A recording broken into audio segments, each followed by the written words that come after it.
All right, so today we're going to do a deep dive into something that you're clearly interested in, Yeah, and that is enchantment. that's right. But we're not talking about, magic wands and fairy dust here. No, no. We're talking about creating these truly captivating experiences Right. for your customers, your employees, even your boss. Yeah. And we've got some awesome excerpts from Guy Kawasaki's audiobook Enchantment Yes. and some personal stories, too, Absolutely. that I think really bring this concept to life. You know, one of the first things that really struck me Yeah. when going through this material was this idea from Kawasaki Mhm. that you can't create happy customers with unhappy employees. Okay. Like it's Makes sense. it's just not going to happen. Yeah. And he even has this word Oh, does he really? for companies who miss this crucial point. Okay. It's bakatare. Bakatari. Yeah, which basically translates to stupid in Japanese. Bakatari. Yeah. All right, I'm hooked. Yeah. So how do we avoid being bakatari and, actually enchant our employees? So Kawasaki lays out this framework. Okay. He calls it MA, MP. which stands for mastery, Mastery. autonomy, and purpose. Okay, I see where he's going with this, But- but I'm guessing it goes a little deeper than just buzzwords. Oh, absolutely. Great. Kawasaki argues that these are actually fundamental human needs. Okay. Like, think about mastery, for example. Okay. Wouldn't you rather spend your days feeling like you're rocking it at work Absolutely. instead of just grinding away for a paycheck? Yeah. Like that feeling of competence, of continuously learning and growing. Mm-hmm. That's what mastery is all about. So would that sense of mastery then lead to more engaged Yes, and, dare I say, enchanted employees? exactly. Okay. Now, layer on top of that the idea of autonomy. Okay. Like, think about it. Huh. Who wants to be micromanaged every step of the way? Oh, God, no. Right? No one. Autonomy is all about trusting your employees to make decisions, Right. solve problems on their own. It's like sending this powerful message. What is it? We believe in you. I like that. Right. Okay, so mastery sets them up for success. Yes. Autonomy gives them the freedom to kind of own that success. Yeah. And I'm guessing purpose brings it all together. You got it. Yeah. Purpose is that feeling that your work has meaning. Okay. Like you're contributing to something bigger than yourself. Right. Kawasaki uses the example of FedEx. Okay. Their purpose to give people peace of mind when they absolutely positively need to get something somewhere Right. is something employees can really rally behind. Absolutely. Yeah. Okay, so we've got this MAP for creating employee enchantment. Uh-huh. But how does that translate to real-world actions? So that's where the idea of empowerment comes in. Okay. Kawasaki tells this great anecdote about Hyman Seafood. Hyman Seafood. It's a restaurant in Charleston, Okay. and they only have two rules. 2 rules. Two rules. Sure. Number one, the customer's always right. Okay. And number two, when in doubt, refer to rule number one. Wow, talk about trusting your employees to do the right thing. Right. It's like they're saying, we hired you because we believe in your judgment now. Go make our customers happy. Exactly. Yeah. But here's the thing. What's that? Kawasaki argues that a lot of companies actually stifle their employees' natural desire to delight customers. Interesting. They get so caught up in these rules and regulations Right. that they forget to empower their team. So if you find yourself drowning in red tape at work, Yeah. maybe it's time to push for a little more Hyman Seafood style empowerment. I think so. It could be a win-win for everyone. Absolutely. Now, this next idea really threw me for a loop. Oh, yeah. Kawasaki actually suggests that a little self-criticism can be a powerful tool for enchanting your employees. Yeah, he even recommends starting performance reviews by critiquing your own shortcomings as a manager. Wait, really? Yeah. You'd think people would want to hear how awesome they are, Right. not how their manager messed up. But think about the impact. When you're willing to own your mistakes, Mm-hmm. it builds trust and shows you're not afraid to take responsibility. Yeah. And it sets a powerful example for your team. So instead of trying to project this image of perfection, Yeah. being open about your own areas for improvement Right. could actually inspire your team to do the same. Exactly. Okay, that's pretty counterintuitive, Yeah. but I can see how it would work. Kawasaki shares this story about TV producer Stephen J. Cannell, Okay. who worked with actor James Garner. James Garner. Yeah. Okay. And Garner's had this policy of never complaining about bad scripts. Oh, wow. Even the ones Cannell himself considered weak sisters. So even when the material wasn't great, Yeah. Garner would just suck it up and make the best of it. Exactly. Interesting. And you know what? Cannell said that Garner's attitude actually inspired him to become a better writer. Wow. He was enchanted by Garner's dedication Yeah. and felt compelled to step up his game. That's amazing. So sucking it up can actually be a path to enchantment?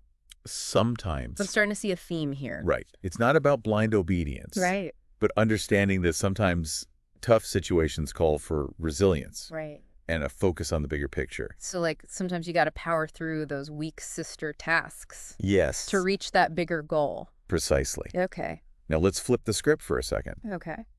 Think about your boss. Right. Is it even possible to enchant them? Ooh, that's a good one. Yeah. I'm definitely all ears on this one. Okay.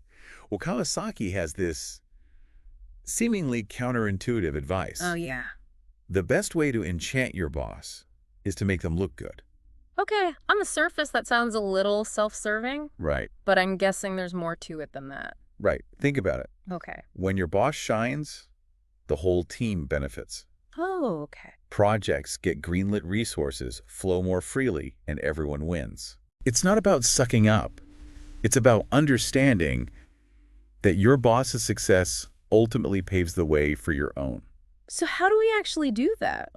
Make our bosses look like rock stars. I mean... Kawasaki lays out some really practical tips. Okay. One is to underpromise and overdeliver. Oh, that's a good one. Don't set yourself up for failure with these unrealistic promises. Right. Instead, set achievable goals and then blow them out of the water. That makes sense. It's all about exceeding expectations, right? Exactly. What else? Another tip is to prototype your work early and often. Okay. This shows your boss that you're proactive and that you value their feedback. It's like saying, hey, I'm not just going to disappear for weeks and then present a finished product. I want to make sure we're on the same page every step of the way. Exactly. I like that. And don't forget to broadcast your progress. Okay. Keep your boss in the loop, but do it in a way that's informative, not obnoxious. Right. Nobody likes a braggart. So no victory dances in the hallway every time you hit a milestone. Maybe save those for after work. Saw it? Okay. But seriously, keeping your boss informed builds trust and shows you're on top of things. So we've got underpromise, overdeliver, prototype early, and broadcast progress. Yes. Anything else we can do to work that enchantment magic on our bosses? Well, Kawasaki also emphasizes the importance of building relationships. Okay. Form friendships with colleagues across the organization. You never know when you might need an ally. So it's not just about managing up, it's also about nurturing those lateral connections. Exactly. Okay. And don't be afraid to ask your boss for mentoring. Oh, that's a good one.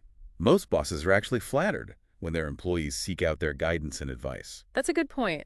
I think sometimes we forget that our bosses are people too. Right. And they probably have a wealth of knowledge to share. Absolutely. And when it comes to delivering bad news, Yeah. do it early and do it with a solution in mind. Okay. No one likes to be the bearer of bad tidings, Right. but it's always better to address problems head on than to try to sweep them under the rug. So no hiding in the break room hoping the problem magically disappears. Definitely not. Okay. Okay, now that we've talked about enchanting those above us, Right. let's talk about resisting enchantment when it's being used against us. Because not all enchantment is well-intentioned. That's a good point. It's like that saying, don't be so open-minded that your brain falls out. Exactly. We need to balance our openness to new ideas with a healthy dose of skepticism. Right. Kawasaki highlights a few traps to watch out for. Okay. One is the danger of what he calls pseudo-salience data. Pseudo-salience data. Yeah. Okay, that sounds like a mouthful. What is that exactly? Basically, it's information that seems important but is actually misleading or irrelevant. Okay. Think of it like those free trial offers that end up costing you a fortune because you forget to cancel them. Oh, yeah, sneaky. I've totally fallen for those before. It's like, free, awesome, and then bam, you're hit with hidden fees. Yeah, exactly.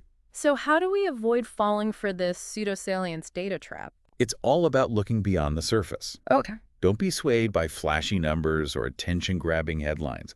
Dig deeper and ask yourself, what's the real story here? What's the catch? So a healthy dose of skepticism is key. Yes. Don't just take things at face value, especially when something seems too good to be true. Right now, another trap Kawasaki warns against is blindly trusting experts. Okay. I know it sounds counterintuitive. Yeah, we're supposed to trust experts, right? Right. But the truth is they can be wrong. Okay. especially when they're pushing a groundbreaking idea or a theory that challenges conventional wisdom. So even when someone has a fancy title or a string of degrees after their name, we still need to think critically about what they're saying. Exactly. And be especially cautious when that expert advice is being hyped up, Okay. comes from a source with a vested interest, or isn't backed up by solid evidence. It's like anyone can call themselves an expert these days. We need to look at the substance, not just the credentials. Right. What other enchantment traps should we be aware of? Well, don't underestimate the power of social pressure. Oh, yeah. We're all susceptible to what Kawasaki calls crowd mentality, Crowd the mentality. tendency to follow the herd even when the herd is heading in the wrong direction. It's like that fear of missing out, right? Yes. Everyone's doing it, so it must be the right thing to do. Exactly. Kawasaki uses the fascinating example of tulip mania back in the 1630s. Tulip mania, okay. People in the Netherlands went crazy for tulip bulbs, driving prices to insane levels. Wait, seriously, people were spending a fortune on tulips? It sounds crazy, right? It does, kinda. But it's a classic example of irrational exuberance and the dangers of following the crowd without thinking for yourself. Eventually, the bubble burst and a lot of people lost a lot of money. Ouch. So what's the takeaway here? Well, How do we avoid getting swept up in the next tulip mania? it's all about independent thinking. Yeah. Don't just go along with the crowd because it feels safe or comfortable. Take the time to form your own opinions, do your own research, and make your own decisions. So be the contrarian, the lone wolf who dares to question the pack. You don't have to be a lone wolf, Okay. but you do need to be willing to think for yourself. All right. And speaking of learning from experience, Kawasaki emphasizes the importance of tracking your past decisions. Okay. He suggests keeping a journal or some kind of record of the choices you make and the outcomes, both good and bad. That's a good idea. It's like having a personal decision diary to help you identify patterns in your behavior and avoid repeating past mistakes. It's so easy to just move on to the next thing without really reflecting on what worked and what didn't. Exactly. And it can be painful to revisit our past blunders, Oh, yeah. but it's an essential part of growth and development. So embrace the cringe. Learn from those facepalm moments. Uh-huh. Okay, I'm ready to write a new chapter in my decision diary. Good. What else does Kawasaki have to say about resisting unwanted enchantment? Well, his final piece of advice is actually quite simple. Okay.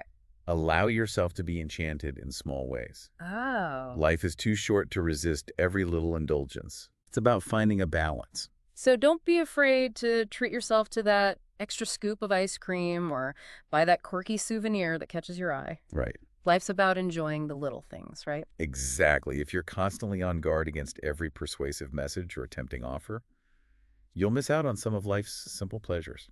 I can definitely relate to that. Sometimes I get so caught up in being rational that I forget to just let go and enjoy the moment. It's all about finding that sweet spot between being discerning and being open to new experiences. So be smart, be skeptical, but don't forget to have fun along the way. Okay, that's a philosophy I can get behind. Good. Now let's shift gears for a bit and talk about some real-life examples of enchantment. Okay. We've got a couple of personal stories that really bring this concept to life. Okay, so we're back, and we've covered a lot of ground on this enchantment journey. We have. From understanding what it is Yeah. to these practical tips on, how to create it, how to resist it. Right. But before we wrap things up, I'm curious about those personal stories you mentioned earlier. Yes. The ones that really illustrate the power of enchantment. Right. We've got two great ones. Okay. The first comes from Melina Ladutra. Okay. She's a marketing and communications consultant from Brazil. Okay. And she talks about her first day as a trainee at an oral care company. You'd think toothpaste wouldn't be that exciting. Right. Not exactly the most glamorous product. But Melina was absolutely captivated by the whole process of making toothpaste. Really? She was enchanted by the ingenuity of the engineers who designed the machines and the skill of the workers who operated them. So even something seemingly mundane like toothpaste production can be enchanting Right. if you approach it with the right mindset. Exactly. It's all about perspective. It reminds me of that quote by William Blake. To see a world and a grain of sand and a heaven and a wildflower, hold infinity in the palm of your hand and eternity in an hour. Beautiful. Okay, what about the second story? This one comes from David Stockwell. He's a founding partner of a customer service consultancy firm. Okay. And he talks about an intern he worked with named Angelica Gonzalez. Angelica. Yeah. And Angelica had overcome some incredible adversity in her life. Wow. But she approached her internship with such enthusiasm and a thirst for knowledge Good for her. that she ended up enchanting the whole team. It's amazing how someone's spirit and resilience can be so contagious. Yeah. Did David talk about how Angelica impacted him personally? He said he was so inspired by her that he started bringing that same energy and enthusiasm to his own interactions with colleagues and clients. Yeah. So it's like her enchantment had this ripple effect. Exactly. I love that these stories are such powerful reminders that enchantment isn't this abstract concept. Mm. Like it's all around us if Yeah. we're open to it. Right. It's in those everyday moments, the unexpected encounters, Yeah. the inspiring individuals who cross our paths. Absolutely. Okay, so we've talked about enchanting employees, Yes. customers, even our bosses. We've explored how to resist manipulation, Right. make thoughtful decisions, but what about the bigger picture? Yeah. What does it really mean to live an enchanted life? That's a great question. And I think those personal stories we just discussed offer some clues. Melina's story about the toothpaste factory reminds us that enchantment can be found in the most unexpected places.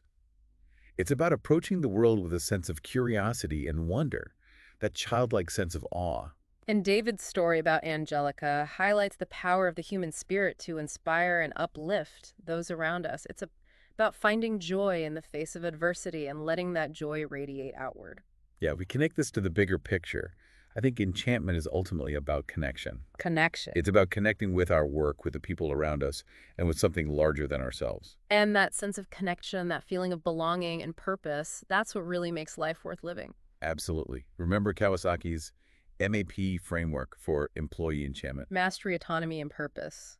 When we feel like we're growing, contributing, and in control of our own destiny, we're more likely to be engaged and fulfilled both in our work and in our lives. And that fulfillment, that inner spark, is what allows us to enchant others. It's a beautiful cycle. Yeah. So the key to living an enchanted life is to first find that enchantment within ourselves. I think you're onto something there now. Before we wrap things up, I wanted to share one final story from the source material. Okay. It's about a man named Tibor Kruska.